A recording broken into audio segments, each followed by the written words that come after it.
Welcome to today's special journey, where giant ships rush out to sea. Where the vast ocean becomes a fierce battlefield between humans and the ocean. There, every day, hundreds of tons of fish are pulled up from the deep water with nets hundreds of meters long. Weighing tens of tons, all the efforts of brave fishermen who are making a living day and night amidst the wind and waves. Before dawn, the fishing port is bustling like a beehive.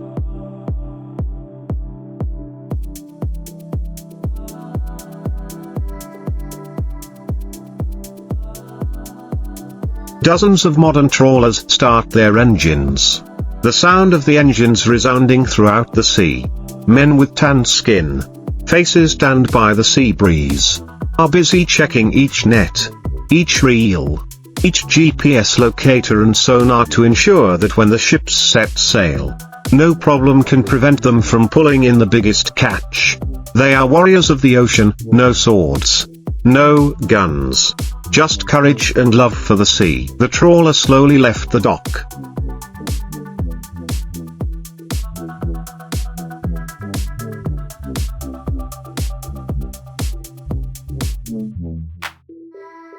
Cutting through the waves and heading out to sea.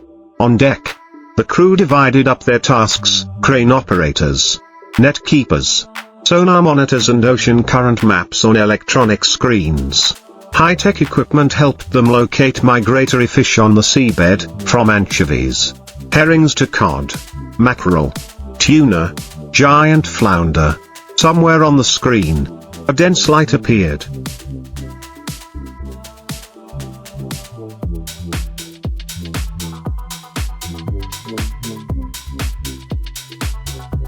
A school of millions of fish swimming in a giant cluster 200 meters below the surface. The entire formation seemed to wake up, get in position, cast the net. The giant net, more than 600 meters long and 70 meters high, was released from the stern of the ship. The net flap system automatically expanded, keeping the mouth of the net taut like a giant funnel, swallowing all creatures in its path. At the same time, the automatic tractor controls were activated.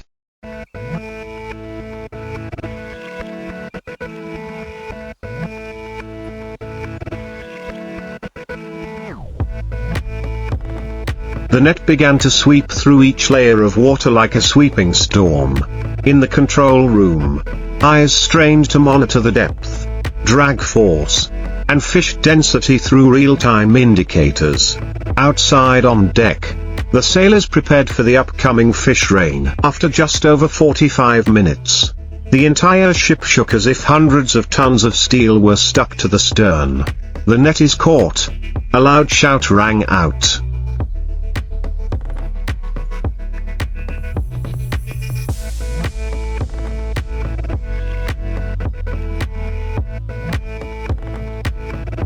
The winch was working at full power, slowly pulling the net up.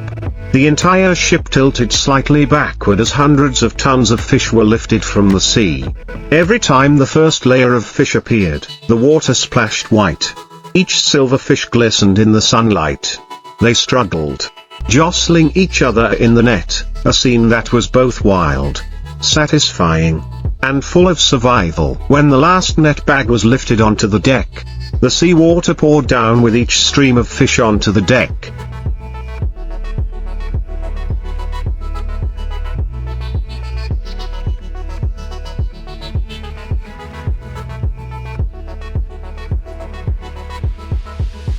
Hundreds of meter-long fish poured down like a silver stream. Workers in rubber suits get to work, using scythes, net shovels, tow ropes and modern conveyor systems to quickly sort the fish, sending each batch into cold storage below deck. Time is of the essence. Without rapid freezing, the entire batch will spoil within hours. Everyone knows that a single second of error can cost thousands of dollars, while one group processes the cod.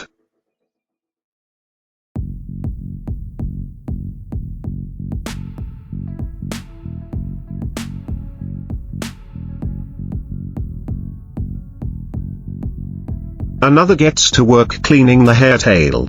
The nearly 2-meter-long fish are fed into an automated cutter, a factory-like process. Right in the middle of the ocean. Each steel blade slices the fish lengthwise, separating the meat, removing the bones, removing the skin, and all is frozen in minutes. All the meat is shipped straight to the factory on shore, where it is packaged and shipped to supermarkets in the US, Japan, Korea,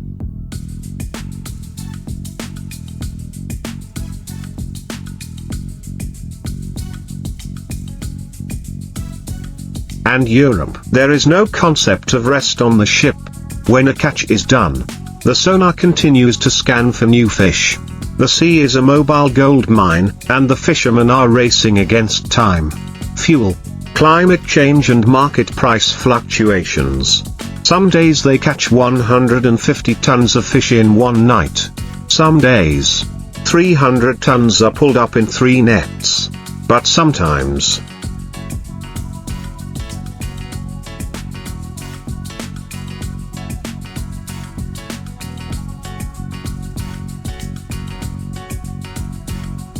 the whole day is empty. A storm suddenly arises. The wind is howling. Waves over 4 meters high crash against the side of the boat as if to swallow everything. But the trawler still holds on. The fishermen are not afraid of the storm, they are afraid of returning to an empty deck. So they stay on the deck. Still adjust the nets. Still monitor the pulling force to ensure maximum safety. When the last catch is pulled up in the pitch black night, the whole boat roars with cheers. We have won the sea tonight. The sky is breaking into dawn.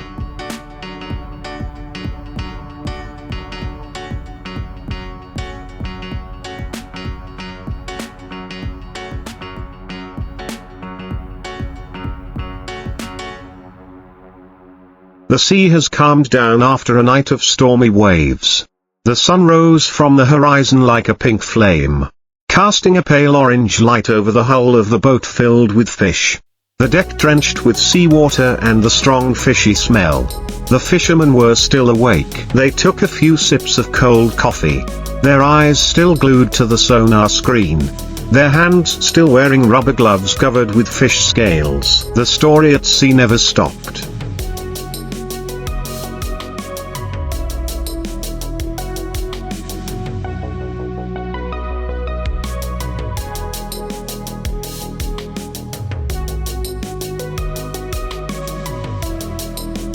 The nets were cast again. The bottom trawls, which were as heavy as iron and steel, parted every square meter of the seabed, dragging along not only fish but also secrets buried under the sediment. Cod, flounder, hairtail, snapper, amberjack, layer by layer, were gathered into giant clumps in the nets, then slowly pulled up to the deck. Each batch was like a vivid picture of the ocean, sparkling.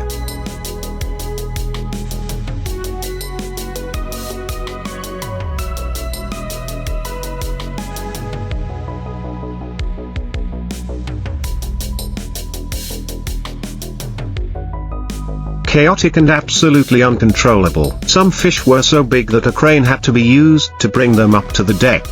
Individuals over 2 meters long, weighing over 100 kilograms, struggled violently while dangling from the steel wire.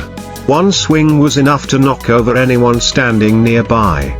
But the fishermen did not retreat. They stepped forward, used an iron hook to pin the fish's mouth, lowered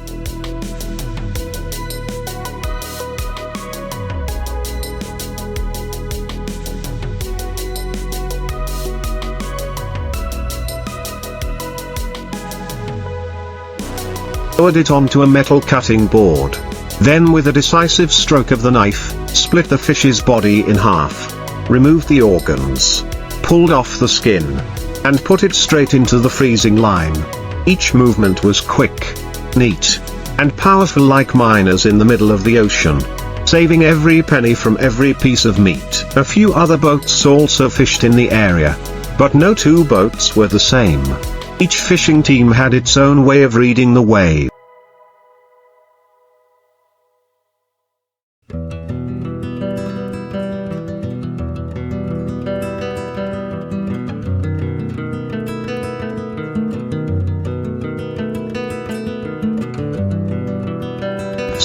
reading the ocean currents, and sensing the movement of the fish schools based on their own experience. They did not rely only on machines, they listened to the wind. They looked at the color of the water. They guessed the direction of the fish school's movements based on the phosphorescent streaks on the water surface at night. That was the instinct of the seafaring profession that had been honed over decades of living with the sea. There were days when the whole boat ate only instant noodles because no one had time to cook. But they did not complain. They laughed loudly when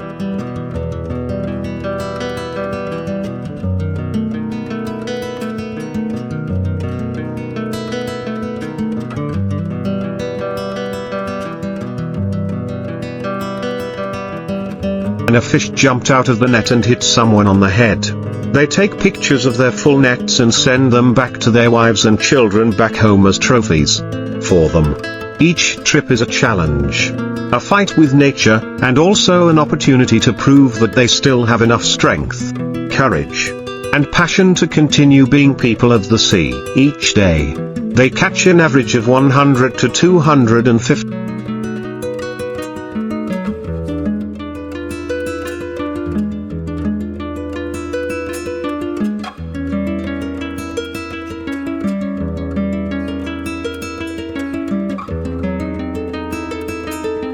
tons of fish, depending on the weather and the density of migrating fish. When the ship's hold is full, dozens of tons of fish are preserved by a deep freeze system, a technology specifically designed to keep the fish fresh until they return to port. These catches are not only supplied domestically but also exported to Japan, Korea, and Europe, where just a slice of cod costs more than $20. Therefore, fishing trips are no different from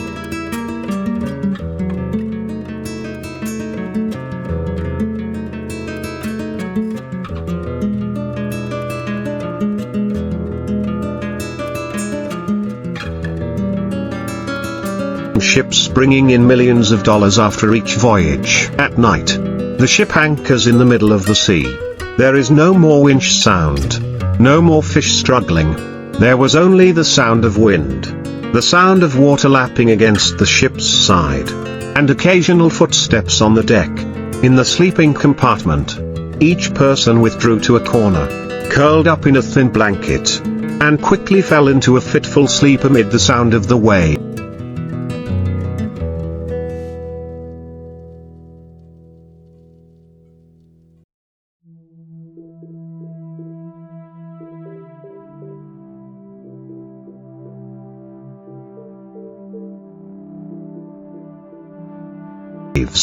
But there were also people sitting on the deck, smoking cigarettes, looking toward the horizon, where a new day would begin early tomorrow, where schools of fish would swim across the seabed, and nets would be lowered again like an endless, wordless song. The fishing season came quickly and went just as quickly. They had to make the most of each day, each hour, each time they cast their nets. They took a gamble. They might get a big catch, or they might just end up with seaweed and rubble. But they had no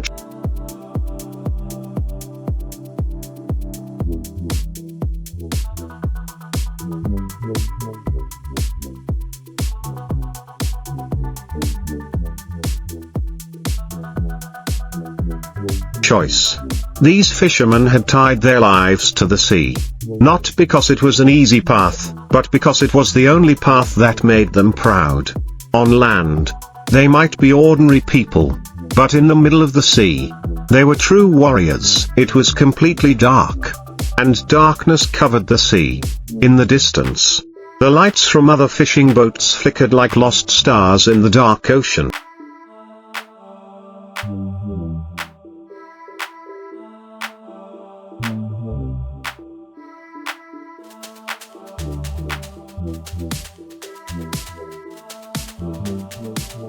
But this modern trawler had not stopped. In the control room, the middle-aged captain was straining his eyes to watch the sonar screen. Every time a large bright spot appeared, he frowned in thought. At 60 years old, he had spent nearly 40 years at sea, enough for him to look at a body of water and guess what was moving below. The net was lowered again.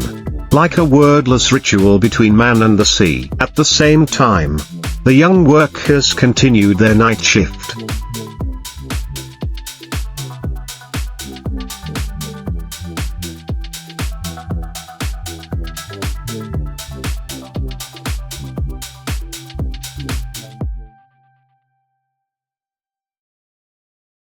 The strong smell of fish mixed with the smell of sweat made the air on the boat thick. But no one complained. They worked not for passion, but for their families, for food and clothing. Some sent money home to support their children's education. Some paid off bank loans after the crisis last season. Some simply couldn't live far from the sea. The sea was ingrained in their blood like an inescapable fate. As the net was pulled up at night,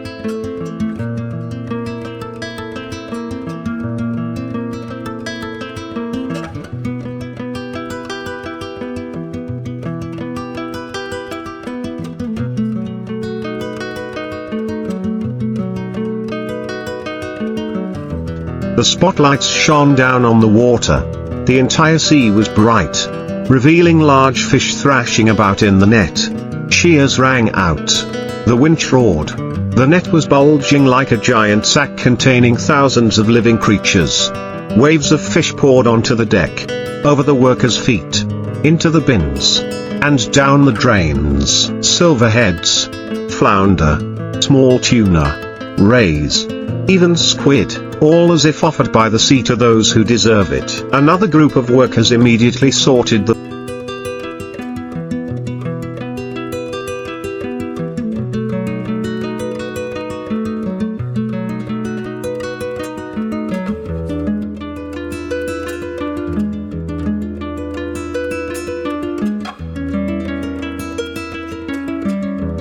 fish.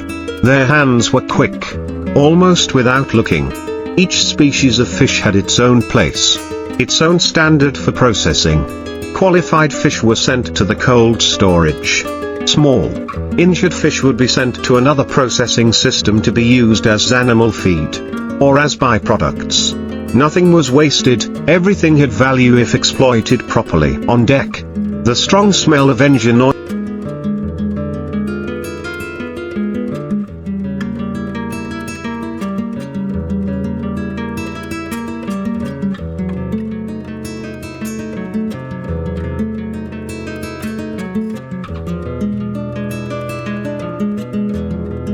mixed with the cold steam, creating a thin layer of opaque mist. Workers in rubber boots waded through the stream of fish, the sound of their feet on the slippery carcasses creating a lively sound like the rhythm of a drum at sea.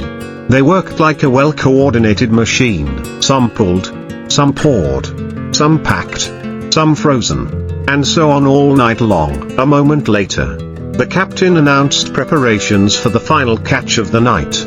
This was the final blow, and possibly the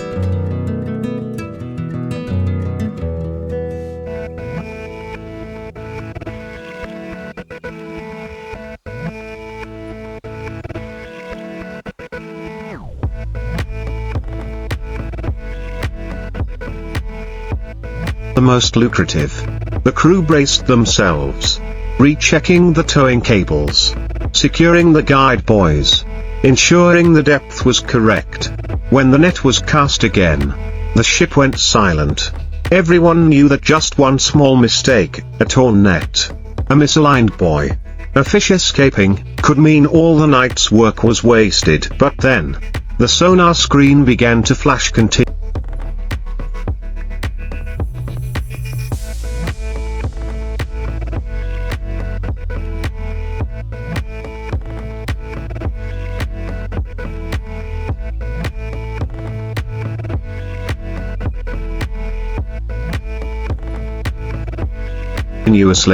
A cluster of bright spots the size of a hill appeared, a school of cod.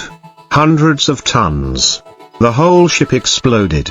The captain shouted, "Pull the net!" like a command to go to war. The electric winch turned at full power. The headlights shone straight down into the foaming water. And then, the net was up. The weight was so great that the hull tilted to one side. But the crew did not flinch. They shouted, dividing up positions to keep the ship balanced.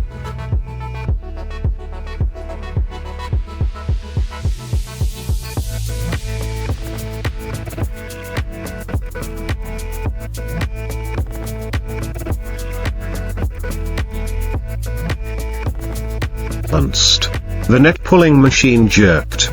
Meter after meter of cable rose to the surface. The net appeared, bulging like a giant silver balloon. Fish clung to the top of the net, a sight that took the breath away of onlookers. It was truly a golden catch. In less than 30 minutes, 180 tons of cod were dumped on deck. The entire ship was covered in white scales and sea water. Dawn was also the time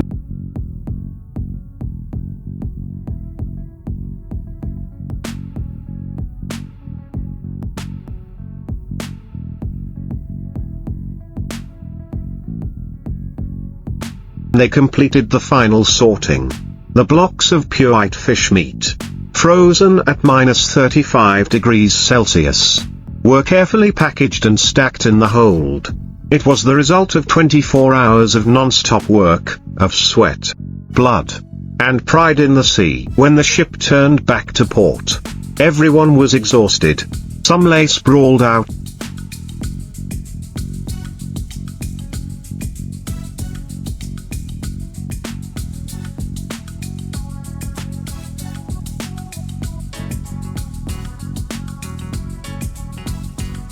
on the deck, still holding unwashed knives. Some slumped over in their fish crates, eyes half closed from lack of sleep. But everyone smiled. They knew the trip was worth it. The boat is heavy not only because of hundreds of tons of fish, but also because of the pride smoldering in the hearts of each fisherman, the nameless heroes in the vast ocean.